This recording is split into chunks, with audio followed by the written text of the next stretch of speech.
2023 après Jésus-Christ. L'Australie était peuplée de déserts impénétrables où régnait un soleil majestueux. Des grosses pointures comme Tiltrinable, Vestas ou encore Acciona avaient réussi à conquérir le marché du photovoltaïque pour y imposer leur marque triomphale et leur savoir inimitable. Oui, en 2023 après Jésus-Christ, toute l'Australie est occupée par ces gros poissons. Toute? Non. Quelque part dans le Victoria, une petite entreprise chinoise résiste encore et toujours à ces gros poissons. Mais avant de rentrer dans les détails de mon expérience dans le solaire en Australie, laissez-moi me présenter rapidement. Après avoir travaillé dans plusieurs secteurs en Australie comme tous les backpackers, j'avais à cœur de rejoindre une installation solaire parce que ça faisait écho avec mon projet professionnel, qui était de développer les énergies renouvelables. Grâce à une personne en or qui partait en vacances, Zach, gros bisous, j'ai pu rentrer dans une installation solaire pour réaliser mon rêve. Donc on va parler un peu de mon expérience dans une installation solaire en Australie, en évoquant des sujets tels que mes missions concrètes, mes ressentis personnels et bien sûr le flouze. Début 2023, j'intègre donc cette jeune structure d'installation photovoltaïque en tant que laborer. On intervient en équipe, entre 3 et 10 membres, sur des sites de taille variable. Les chantiers peuvent durer entre 2 et 15 jours, 100 jours de repos, avec des journées de travail entre 9 et 12 heures par jour.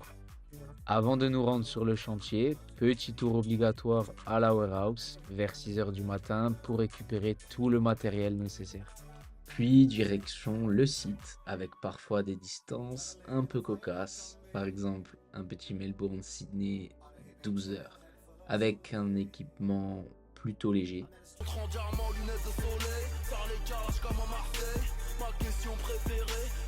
Arrivé sur le chantier, les choses sérieuses peuvent commencer. Le team leader va analyser et dessiner la zone sur le toit ou sur la terre sur laquelle on va installer nos panneaux. Et ça doit être fait au millimètre près parce qu'il y a des règles de superficie à respecter. De notre côté, on va préparer les panneaux solaires en clippant les câbles du bon côté à l'aide de cable clip. Ensuite, on va visser des kits d'installation, soit des L-Fit, soit des clip lock, à partir du plan des électriciens. On vient ensuite visser les rails sur les L-Fit, puis les Earth Log qui permettent de faire passer la terre, qui est le câble qui, comme son nom l'indique, dirige le courant vers la terre afin de minimiser le risque de décharge électrique au toucher. Puis, on passe à la phase la plus physique, la mise de panneaux. Alors quand c'est des petits panneaux et que c'est une petite installation, ça va encore. Mais quand on est à 12 mètres de haut, qu'il fait 0 degré et que ça alterne entre une pluie glaçante et un soleil de plomb, sans oublier qu'on a 900 panneaux à disposer, ça devient un peu plus costaud. Donc condition oblige, cagoule, capuche, triple épaisseur, lunettes. On est tous prêts pour un 2. Enfin, il y en a quand même qui le sont plus que d'autres. Camera. Sure. Oi, hola, no, no, no, split piece, I come in peace, no, please.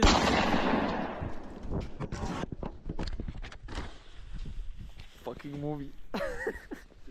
Ensuite, on vient accrocher l'ensemble des panneaux sur les rails et puis entre eux à l'aide de head clamp ou mid clamp, sans oublier les earth log pour sécuriser le tout.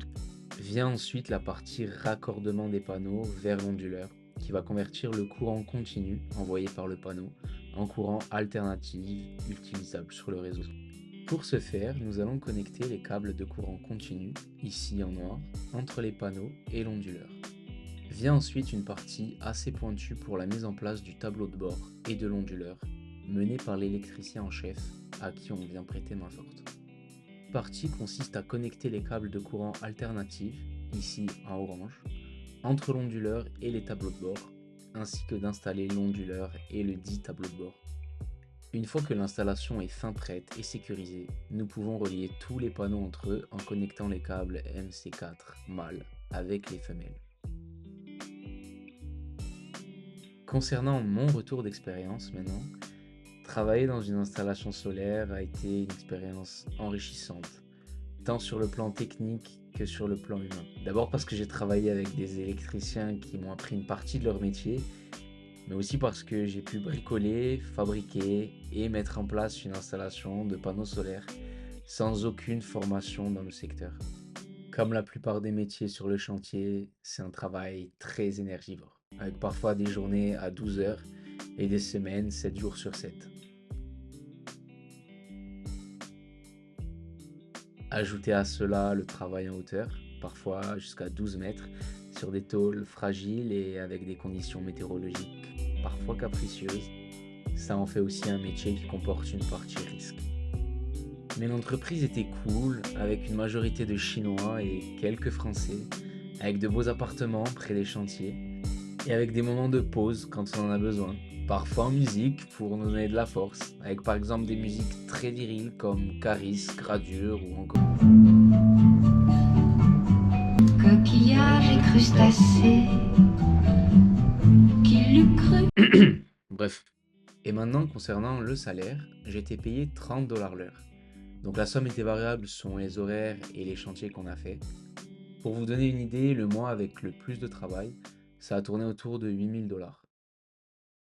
Voilà, c'était mon objectif en Australie de travailler dans le solaire et j'ai adoré cette expérience. Et j'ai aucune formation d'électricien, ni même technique et je n'étais pas forcément bricoleur. Alors, j'ai pas envie de vous faire de phrases bateau, mais je vous parle simplement de ma petite expérience. Si aujourd'hui vous avez un rêve, un objectif ou même une idée, mais que vous n'osez pas faire le premier pas parce que vous ne sentez pas légitime, foncez tête baissée. Prenez vos billets, envoyez ce message ou osez simplement vous lever de ce canapé. Au début, votre volonté suffira. Et pour le reste, vous apprendrez sur le tas. Et comme dirait un grand homme du nom de Tristan, mon collègue à 1000 secrets, Jayo Holigay, qui veut dire allez mon ref, j'y ai presque. Ouais, désolé Platon, c'était pas cours de philosophie tous les jours sur le chantier. Mais la morale philosophique vient parfois des actes, et non des mots. Allez, gros bisous, et à la prochaine. Lauchi! Mason, one word? Yeah, Remy. C'est massé bébé. Allez! Désolé, c'est pas Paris. Voilà. On sait qu'on va en chier quoi.